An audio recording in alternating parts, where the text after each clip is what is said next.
The massive spaceship hung above the orange planet like a metal moon. Inside, 12 beings from different worlds sat in a large white room. They all looked nervous. Some had scales, others had blue skin, and one looked like walking crystal. In the corner sat Jake Morrison, the only human in the group. Jake was 32 years old and came from Arizona on Earth. He had spent 10 years in the Army, building roads and digging wells in hot places. His hands were rough from work, and his skin was dark from years under the desert sun. He wore simple clothes and old boots that had walked through many hot places. The other beings whispered to each other in strange languages. They looked at Jake and shook their heads. Everyone knew humans came from an easy world with lots of water and mild weather. How could this soft creature survive what was coming? A tall blue alien walked into the room. She had 4 arms and wore a shiny uniform. Her name was Commander Zelax, and she ran the Galactic Survival Council. She had seen many survival trials over the years. Most humans who tried these tests died quickly. "Welcome to the extreme environment trial," she said in a voice that sounded like metal scraping. "This year you will face Zarian Prime, the desert planet.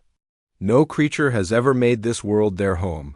The twin suns burn everything during the day. At night, the cold will freeze your blood." She pressed a button and the wall became a window. Below them stretched endless orange sand. The land looked empty and dead. No plants grew anywhere, no water could be seen. Just sand and rocks under 2 bright suns. "You must survive 30 days, Commander Zylax continued. "Each of you will be dropped in different places. You get the same supplies. Water for 7 days, food for 7 days, basic tools, and 1 emergency button to call for rescue. Use the button and you fail." Jake listened carefully.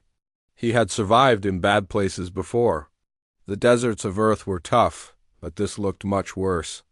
Still, he knew things about finding water that these aliens might not know. The crystalline, being named Quartz 9, spoke with a voice like breaking glass.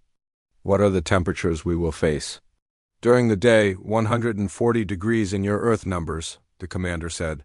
"At night, 20 degrees below zero. The sand will burn your feet. The cold will crack your bones." Several aliens made worried sounds. The 2 Aquari beings, who looked like walking fish, seemed especially scared. They needed lots of water to live. One was already breathing hard just thinking about it. Jake had been in 120-degree heat before. 140 would be worse, but he knew how to handle heat. He also knew how to stay warm when it got cold. The real problem would be water after the first week. "Your supply packs are identical," Commander Zylax said. "A shovel, a knife, water cleaning tablets, rope, and a metal cup. Use them wisely. Most of you will not last 2 weeks." She looked directly at Jake when she said this. Her 4 eyes showed no kindness. "Humans have tried this trial 3 times. Before, none lasted more than 10 days. Your species is too weak for real survival." Jake said nothing. He had learned long ago that talking big meant nothing. Results were what mattered. Let the aliens think he was weak. That might help him later. The first alien to quit was Flex Beta, one of the insect creatures from the hive worlds. It happened on day 2. Jake watched through his emergency device as the rescue ship picked up the alien. The heat had made Flex Beta sick, and the creature could not stop throwing up. Jake had found shelter in a group of rocks that gave shade during the hottest part of the day. He dug a sleeping pit that stayed cool and covered it with his emergency blanket. During the day he rested. At night he worked and looked around. By day 3, 2 more aliens had pressed their emergency buttons. The fish-like Aquari named Splash 7 could not take the dry air. Its skin started cracking and breathing became too hard. A tall, thin alien called Wire Prime just gave up after running out of water too fast. The galactic audience watching on their screens began to talk. The humans were known to be weak, but Jake was still there. He moved slowly and seemed to have a plan. While other aliens ran around looking for water, Jake spent time studying the ground and rocks. "What is the human doing?" asked Bubble Mind, one of the aliens watching from the spaceship. "He just looks at dirt and rocks. That is not survival." Commander. Xylax watched Jake through the cameras. The human was doing something strange. Instead of looking for water, he seemed to be making a map. He collected different colored rocks and arranged them in patterns. He drew lines in the sand and measured distances with his rope. Perhaps he has given up and gone insane, said Crystal Horn, another observer. Humans are known to break mentally under pressure. Jake had not broken. He was using skills learned in the army. Before digging wells on Earth, he always studied the land. Different rocks meant different things under the ground. The way water moved during the rare desert storms left clues. Small plants growing in certain spots meant water might be below, on Zarian Prime. There were no plants, but there were still clues. Some rocks were smoother than others, worn by water long ago. In certain places, the sand was a different color. These things told stories to someone who knew how to read them. Jake found what he was looking for on day 4.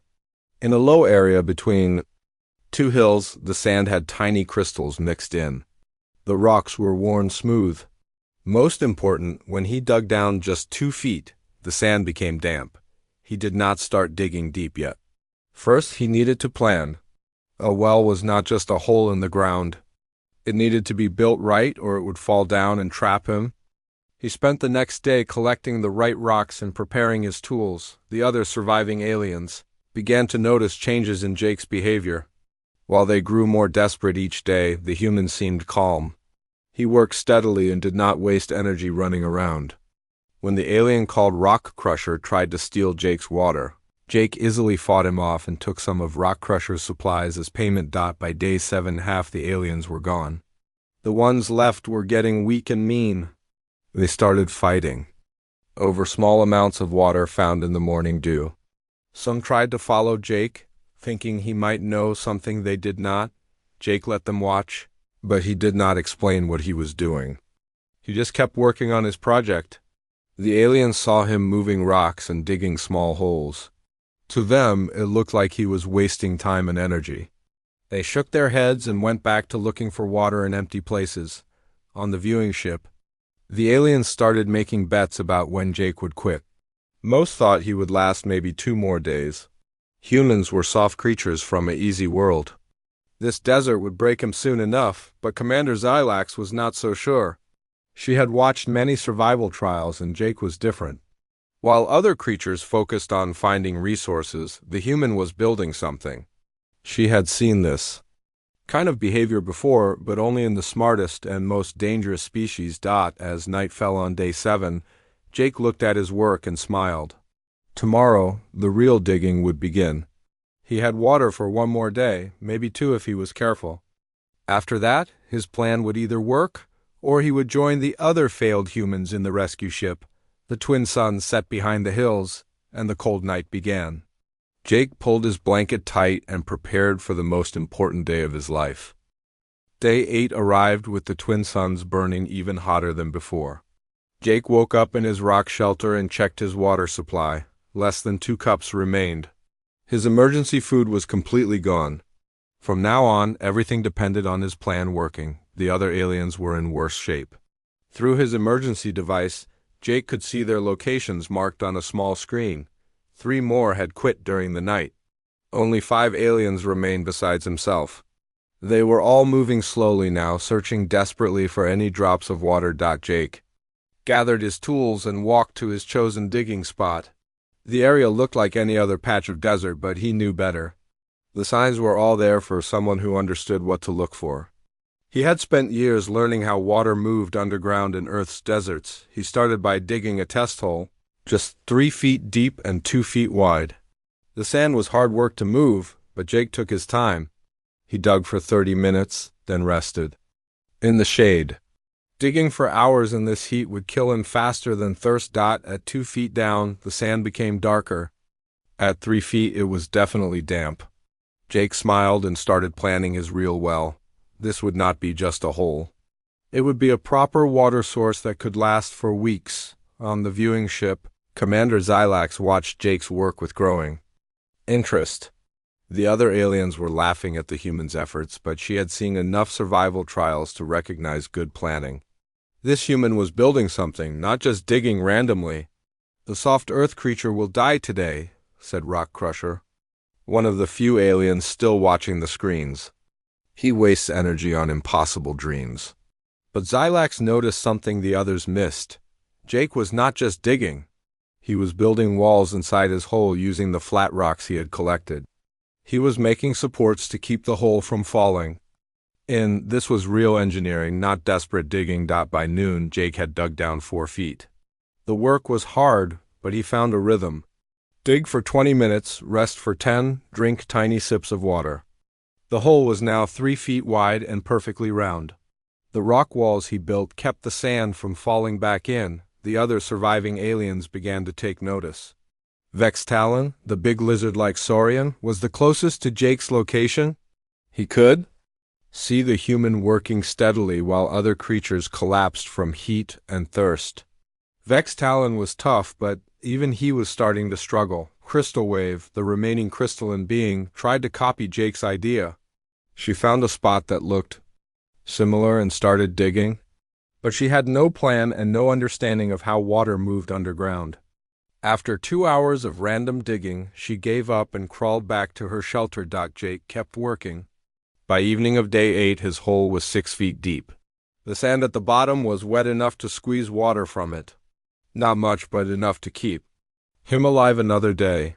He built a small collection system using his metal cup and some rocks. The twin suns set, and the freezing night began. Jake covered his hole with his emergency blanket to keep the warmth in and continued digging by feel. The cold actually helped because he could work longer without getting too hot. On day 9, something changed. At 8 feet deep, Jake hit a layer of different sand. It was darker and much wetter. When he pressed his cup into it, water slowly filled the bottom. Real water, not just dampness.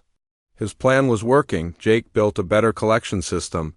He used his rope to lower and raise his cup. He arranged rocks to filter the sand out of the water. Most importantly, he started expanding the bottom of his well to reach more of the wet sand layer.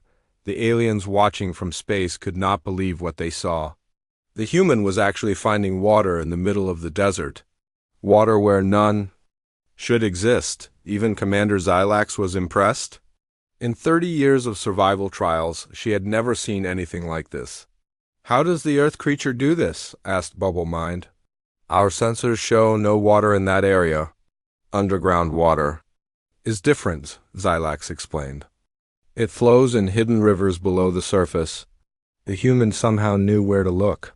By day 10, Jake's well was producing 2 cups of water every hour, more than enough to survive.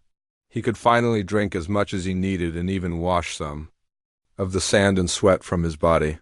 The relief was incredible after days of careful rationing, but Jake was not satisfied with just surviving. He kept improving as well. He dug deeper and wider. He built better walls and a proper cover to keep sand out. He even created a simple pulley system using his rope and some strong sticks he found. The other aliens were now in serious trouble.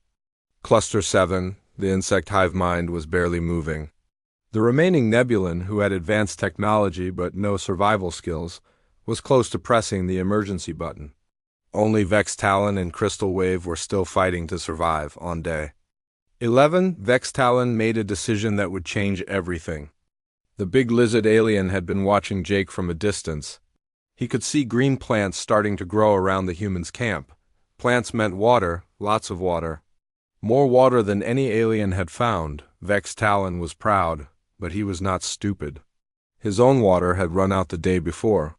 He was living on morning dew and his own body reserves, but that would not last much longer. Pride would not save him from dying of thirst. The Saurian began walking toward Jake's camp. It took him most of the day because he was weak and had to rest often. Jake saw him coming long before he arrived. The human could have hidden or run away, but instead he kept working on his well. When Vex Talon finally reached Jake's camp, he was amazed. The human had built a small oasis in the desert. There was a proper well with clean water flowing steadily. Green plants grew in small gardens watered by the overflow. There was even a comfortable shelter and areas of cool shade. "Human," Vex Talon said in broken standard language. I am dying, you have water. What do you want for it? Jake looked at the big lizard alien. Vextalon was twice his size and much stronger, but weakness from thirst made him helpless. Jake could have demanded anything or just let the alien die. Instead, he did something that surprised everyone watching. Sit down, Jake said simply. Drink what you need. He handed Vextalon a cup full of clean, cool water. The alien stared at it like he could not believe what was happening. On his world, water was always fought over. No one ever gave it away. For free, Vextalon drank the water slowly, savoring every drop. It was the best thing he had ever tasted. When he finished, Jake filled the cup again without being asked. Why do you help me? Vextalon asked. We are competitors. I could take all your water, Jake shrugged. You could try. But you are too weak to fight, and I have plenty of water. Besides, I might need help with something. This confused Vextalon. Even more, in his culture, showing weakness was dangerous. But Jake seemed confident and relaxed, like he had no fear at all. On the viewing ship, the aliens could not understand what they were seeing. Survival trials were about competition and fighting. The strongest alien was supposed to win by defeating all others. But the human was sharing resources and making allies. Commander Zelax watched carefully. This was completely new behavior for a survival trial. She began to wonder if the humans understood something about survival that other species had missed. Jake spent the evening showing Vextalon how the well worked. He explained how he had found the underground water and built a collection system. The Saurian was a good learner and soon understood the basic ideas. Your species is very clever, Vextalon said as they shared Jake's small food garden for dinner. On my world, we would fight over water until only one survived. Fighting wastes energy, Jake replied. Working together gets better results. Tomorrow I want to dig a second well. With your help, we can do it twice as fast. As the cold night settled over the desert, Jake had plenty of water, some food, and now an ally. The other three aliens were still struggling alone, but Jake's camp was growing stronger every day. His human approach to survival was about to change the entire trial. Day 15 brought the biggest discovery yet. Jake and Vextalon had been working together for 4 days, digging a second well 50 feet from the first one. The Saurian's strength and Jake's knowledge made a perfect team. They worked during the cool hours and rested when the twin suns burned hottest. At dawn, Jake lowered his cup into the new well for the morning water check. Instead of the usual slow trickle, water rushed up and filled the hole halfway to the top. Jake stared in amazement. They had hit something much bigger than expected. Vextalon, come quickly, Jake called. Look at this. The big lizard alien hurried over and looked down into the well. Clear, clean water bubbled up from the bottom like a small spring. In 30 minutes, the water level rose to just 3 feet from the surface. This was not just underground moisture anymore. This was a real water source. By the burning stars, Vextalon whispered. This is enough water for 100 creatures. Jake was already thinking ahead. With this much water, they could do more than just survive. They could build something permanent. Something that would help not just them, but maybe the other aliens too. The orbital cameras captured everything. In the viewing ship above, Commander Zelax watched the water flowing freely from Jake's second well. The amount was incredible. Most desert planets had no surface water at all, but the human had found an underground river. This changes everything, she said to her assistants. The human has created a permanent water source in the middle of Zarian Prime. The other alien observers crowded around the screens. They had expected all the contestants to barely survive on rationed water. Instead, Jake's camp now had more water than some small cities. Green plants were growing everywhere the overflow reached. Crystal Wave was the first to notice the changes from her position 2 miles away. She could see green spots where Jake's camp was located. Green meant plants, and plants meant lots of water. After 9 days of drinking tiny amounts of dew, the idea of real water made her desperate. She started walking toward Jake's location immediately. The journey was dangerous in her weakened condition, but staying where she was meant certain death.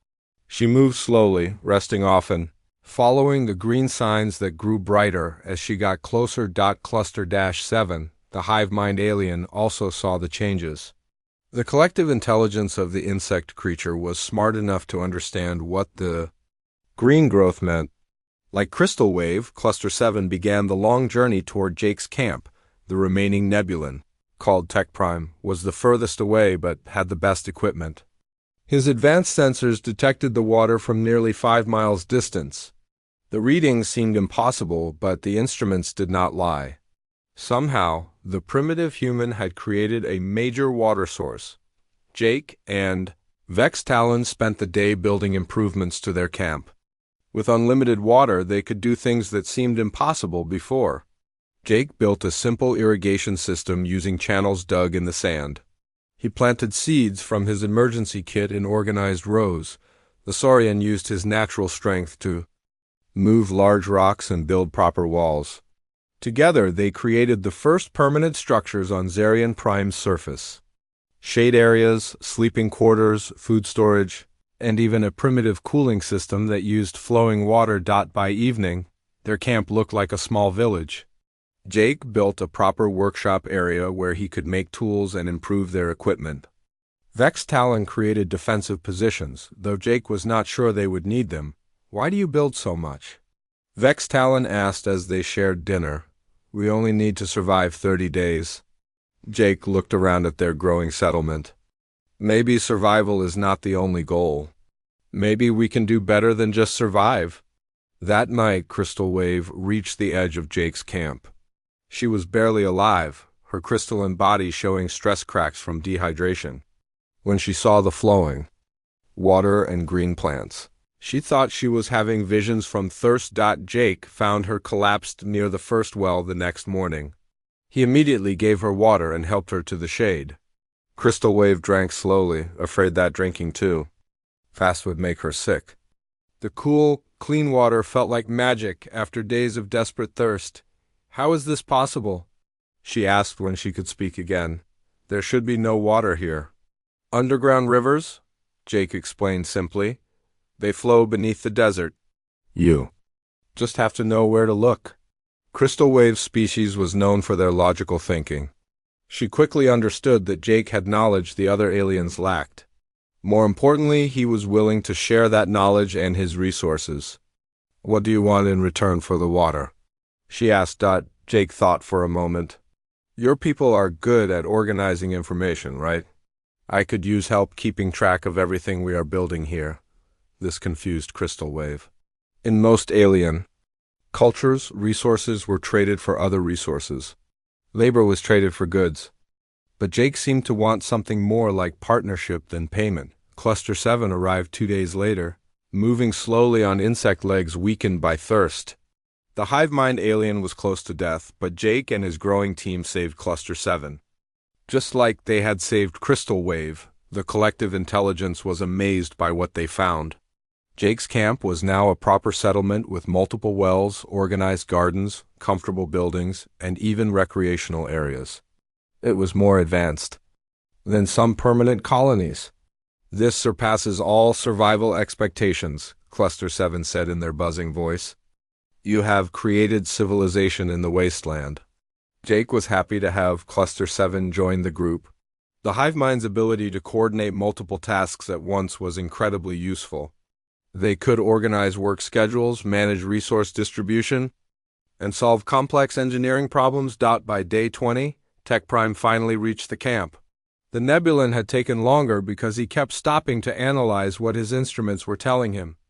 The readings showed not just water, but organized agriculture, construction activities, and even primitive manufacturing. When Tech Prime saw the reality, he was speechless.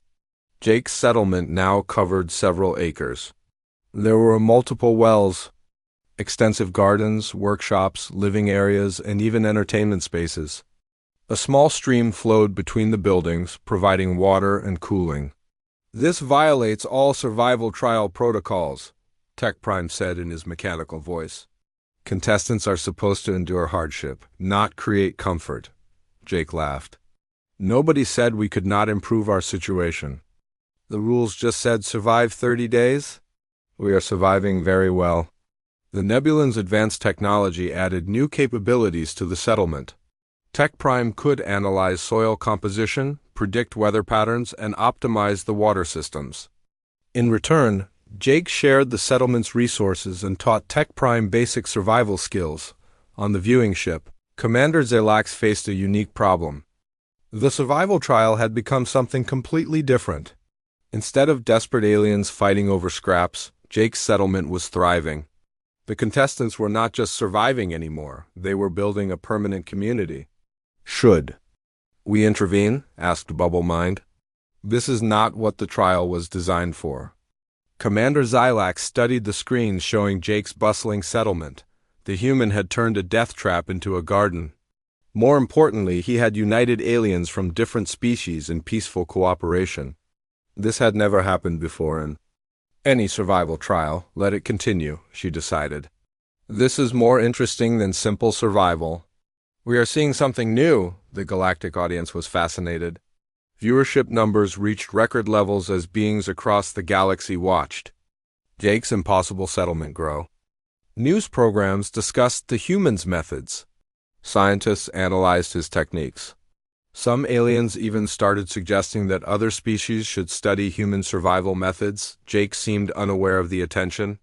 He was too busy expanding the settlement and helping his alien partners develop their skills. Each alien brought different abilities, and Jake found ways to use all of them effectively. As day 25 approached, the settlement had become a small town. The original 30-day survival trial was almost over, but nobody wanted to leave. They had created something special in the middle of an impossible desert. Jake looked around at everything they had built and smiled. This was better than just surviving, this was living. Day 26 started with Jake calling a meeting of all the aliens in the settlement. They gathered in the main meeting area he had built, a circular space with comfortable seating and shade from the burning suns. Water flowed in small channels around the edges, keeping the air cool and fresh. We have done something amazing here, Jake began, looking at each of his alien partners. In 3 weeks, we built a place where people can live comfortably in the harshest desert in the galaxy. But I want to talk about what happens after day 30. Crystal Wave tilted her head, confused. The trial ends in 4 days. We return to our homeworlds and report our success. What if we did not have to leave? Jake asked. What if we could stay and make this place even better? Vex Talon leaned forward with interest. The Big Saurian had grown to love their desert home. The Galactic Council owns this planet. They would never let us stay, Jake smiled. They might if we offered them something valuable in return. He stood up and walked to a large flat rock that served as their planning table. On it was a detailed map of their settlement and the surrounding area. Jake had been working on this map for days, marking water sources, mineral deposits, and potential expansion areas. Look at what we have created, Jake said, pointing to different areas on the map. Multiple water sources producing thousands of gallons per day. Food production systems that work in extreme desert conditions. Building techniques that can create comfortable homes anywhere. Cooling systems that need no advanced technology. Cluster 7's compound eyes studied the map carefully. You are describing valuable technologies. Methods that could be used on other desert worlds. Exactly, Jake said. But more than that, we have something even more valuable. We have proven that different species can work together successfully. We have created the first truly cooperative settlement in galactic history. Tech Prime's electronic brain processed this information quickly. You propose to commercialize our survival methods. Turn our cooperation into a business enterprise, Jake nodded. The galaxy has thousands of desert planets that nobody can use. Our techniques could make them livable. Our cooperation model could help other species work together instead of fighting. That is worth a lot of money. The aliens looked at each other uncertainly. Most galactic cultures were based on competition and individual success. The idea of formal cooperation between species was almost unknown outside of military alliances. How would such a business work? Crystal Wave asked. Who would be in charge? How would profits be divided? Jake had thought about this carefully. We would all be partners based on what we contribute. I know the water finding and construction techniques, so I contribute that knowledge. Vex Talon contributes strength and desert navigation skills. Crystal Wave contributes organization and planning abilities. Cluster 7 contributes coordination and problem solving. Tech Prime contributes advanced analysis and optimization. He pointed to different sections of the settlement. We each get credit for our contributions and we share in any profits equally. Nobody is the boss of everyone else. We make decisions together. This was a completely new idea for the aliens. In their cultures, there was always a clear hierarchy, with someone in charge. The concept of equal partnership seemed impossible. What about conflicts? Vex Talon asked. What happens when we disagree? We talk it out and find solutions that work for everyone, Jake said. Like we have been doing here. Has anyone felt cheated or treated unfairly in our settlement? The aliens had to admit that Jake's leadership style had been fair and inclusive. He listened to everyone's ideas and found ways to use each alien's strengths. Nobody felt left out or unimportant. What exactly are you proposing we sell? Tech Prime asked in his mechanical voice. Jake walked over to another rock table covered with various tools and devices they had built. Desert survival consulting. We teach other beings how to find water, build shelter, and create sustainable settlements in extreme environments. We also offer our cooperation model as a template for mixed species colonies. He picked up a simple but effective water filter they had designed. We license our technologies to terraforming companies. We sell our techniques to military survival schools. We offer training programs to species that want to expand to desert worlds. Cluster 7 buzzed excitedly. The market potential is enormous. There are entire star systems with nothing but desert planets that nobody can use. And our cooperation model, Crystal Wave added, could be valuable to the Galactic Council itself. They are always dealing with conflicts between species. Jake smiled. His alien partners were starting to understand the possibilities. But first, we need to prove our concept works long-term. We need to show that our settlement can grow and succeed permanently. He pointed to areas beyond their current settlement on the map. I have found 3 more underground water sources within walking distance. We can expand to accommodate hundreds of residents. We can build workshops, laboratories, training facilities, and recreational areas. A complete city, Vex Talon said. With wonder. Built in the middle of the deadliest desert known. Not just any city, Jake corrected. The first truly interspecies city. A place where beings from different worlds live and work together as equals. Tech Prime sensors were already analyzing the expansion possibilities. The resource requirements would be significant. We would need materials, equipment, and more personnel. That is where the business model comes in, Jake explained. We start small with consulting and training services. We use the profits to fund expansion. As we grow, we can take on bigger projects and serve more clients. Crystal Wave was working through the organizational challenges. We would need formal agreements with the Galactic Council, legal frameworks for interspecies business partnerships, regulatory approval for our technologies. Jake had thought about this too. My friend Lisa back on Earth works with the Galactic Council on human integration issues. She could help us navigate the legal requirements. And I think Commander Zolax might be interested in supporting our project. The aliens were surprised.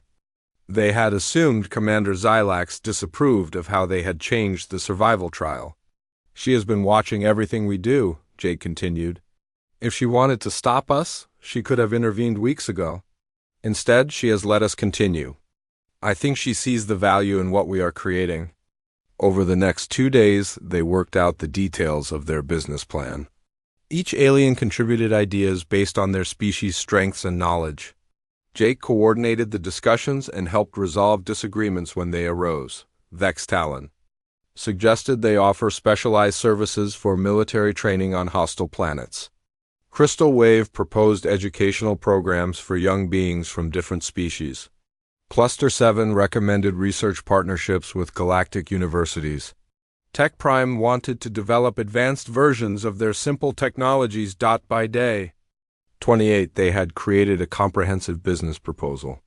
The document covered their proven technologies, the cooperation model, market analysis, financial projections, and expansion plans. It was unlike anything the galaxy had ever seen. "We need a name for our company," Crystal Wave said as they reviewed. The final proposal. Jake thought for a moment. "How about Zarian Cooperative Solutions? It honors the planet where we started, emphasizes our cooperation model, and describes what we offer." The aliens agreed. Zarian Cooperative Solutions would be the galaxy's first interspecies survival and cooperation consulting company. That evening, Jake sent a formal communication to Commander Zalax requesting a meeting. He explained that the survival trial contestants had developed a business proposal that might interest the Galactic Council. The response came back within hours. Commander Zalax would visit their settlement the next day to discuss their proposal. For the first time in survival trial history, the contestants were negotiating with the trial administrators instead of just trying to complete the challenge. As the twin suns set on day 28, Jake looked around at the thriving settlement they had built. Tomorrow would determine whether their experiment in cooperation and innovation could become something permanent and profitable. The galaxy was about to learn that sometimes the best business opportunities come from the most impossible situations. Day 29 arrived with unusual activity in the sky above. Instead of just the observation ship, 3 more vessels appeared in orbit around Zarian Prime. Commander Zalax was bringing important visitors to see Jake's settlement. Jake and his partners spent the morning preparing for the most important meeting of their lives. They organized displays of their technologies, prepared samples of their food production, and practiced explaining their business proposal in simple terms that any species could understand. "Remember," Jake told his team, "we are not asking for charity. We are offering valuable services that can benefit the entire galaxy. We have proven our methods work."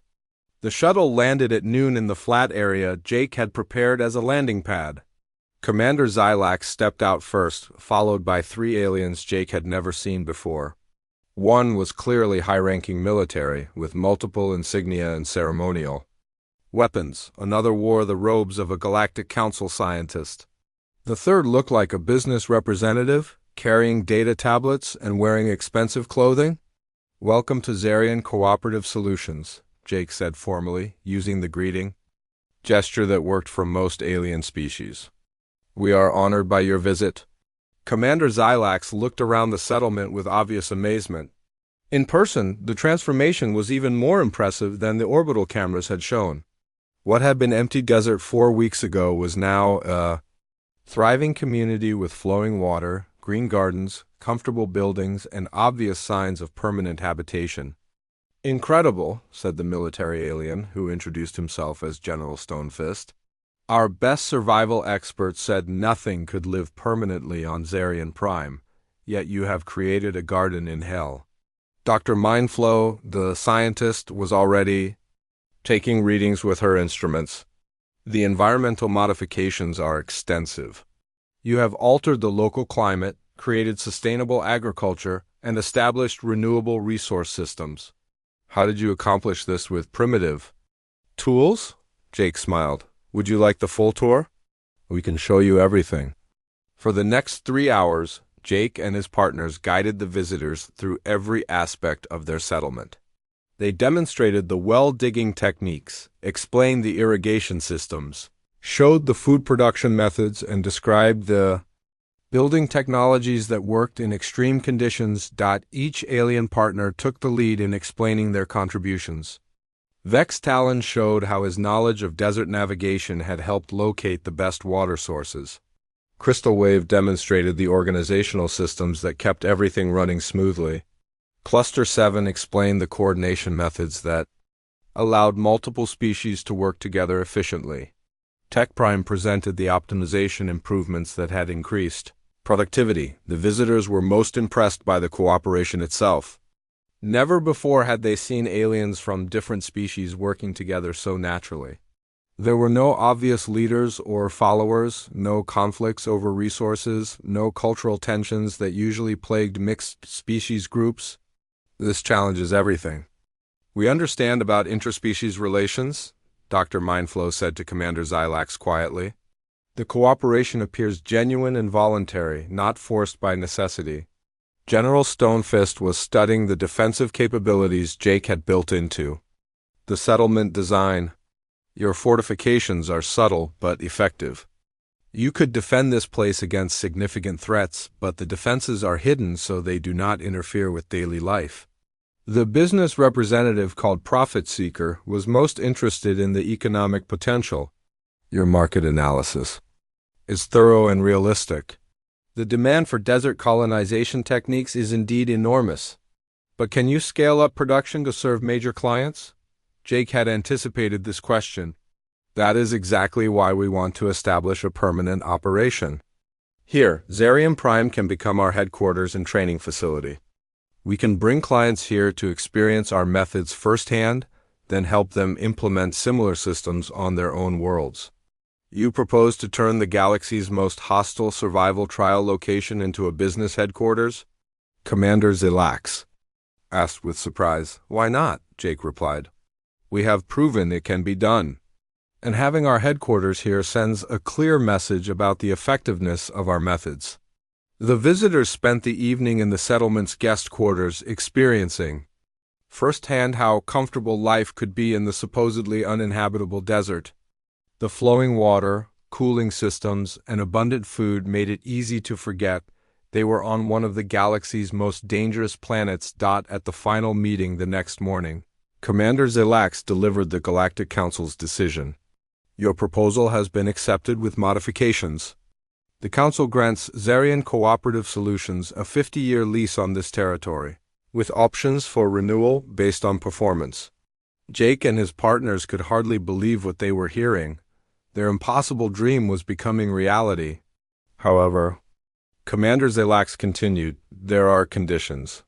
First, you must accept supervision from Galactic Council representatives during your first 5 years of operation. Second, you must offer training programs to Council personnel at reduced rates. Third, you must share your cooperation methods with other interspecies projects approved by the Council. We accept all conditions, Jake said immediately. These requirements were actually opportunities to expand their influence and prove their value to the galaxy's leadership. General Stonefist stepped forward. The military is particularly interested in your techniques. We want to establish a desert warfare training facility here within 6 months. Can you accommodate 200? Military personnel from various species? Absolutely, Vex Talon answered. We have already identified expansion areas that can support large-scale operations. Dr. Mindflow presented her own proposal. The Science Council wants to study your cooperation model and your environmental modification techniques. We request permission to establish a research station here. Crystal Wave nodded enthusiastically. We would welcome the opportunity to work with galactic scientists. Your research could help us improve our methods. Profit Seeker had the most exciting news. I represent the Galactic Development Bank. Based on your demonstrated success and market potential, we are prepared to offer significant funding for expansion. With proper investment, you could be operating on a dozen worlds within 2 years. Jake felt overwhelmed by the opportunities being offered. 4 weeks ago, he had been just another human trying to survive an impossible trial. Now he was the co-founder of what could become the galaxy's most important cooperation and survival consulting company. There is one more thing, Commander, Xylax said with what might have been a smile. The Galactic Council has decided to modify the survival trials permanently. Instead of just testing endurance, future trials will focus on cooperation and innovation. This settlement will serve as the new trial headquarters. You mean other beings will come here to learn our methods? Cluster 7 asked excitedly. Exactly. Instead of dropping contestants into empty desert to see who survives longest, we will bring them here to learn how to thrive in harsh environments while working with other species. Jake realized the full significance of what had happened. They had not just survived the trial or built a successful business. They had changed the entire concept of survival trials from competition to cooperation. 1 year later, Jake stood on the observation deck of the Zarian Cooperative Solutions headquarters building, looking out over a thriving city in the desert. Hundreds of beings from dozens of species lived and worked together peacefully. The original well that had started everything was now the centerpiece of a beautiful park in the city center. The business had exceeded every projection. They had contracts to help establish colonies on 30 desert worlds. Their cooperation training programs had waiting lists month-long. The military training facility was booked solid for the next 2 years. The research station had made breakthrough discoveries that benefited the entire galaxy. Lisa Martinez, Jake's old friend from Earth, who now served as the company's liaison with the Galactic Council, joined him on the observation deck. Any regrets about not going home after the trial? Jake watched a group of young aliens from different species playing together in the park below, learning cooperation from childhood. This is home now. We built something here that is bigger than any of us individually. The galaxy is different because of what you started here, Lisa said. Cooperation between species has increased by 300% since your settlement became famous. Wars have been prevented, trade has expanded, and scientific cooperation has reached new levels. Jake smiled as he watched the twin suns setting over his impossible city. Sometimes the best way to survive is to help everyone else thrive. The desert that had once been a place of death and desperation was now a symbol of hope and cooperation throughout the galaxy. And it all started with one human who refused to accept that survival had to mean competition.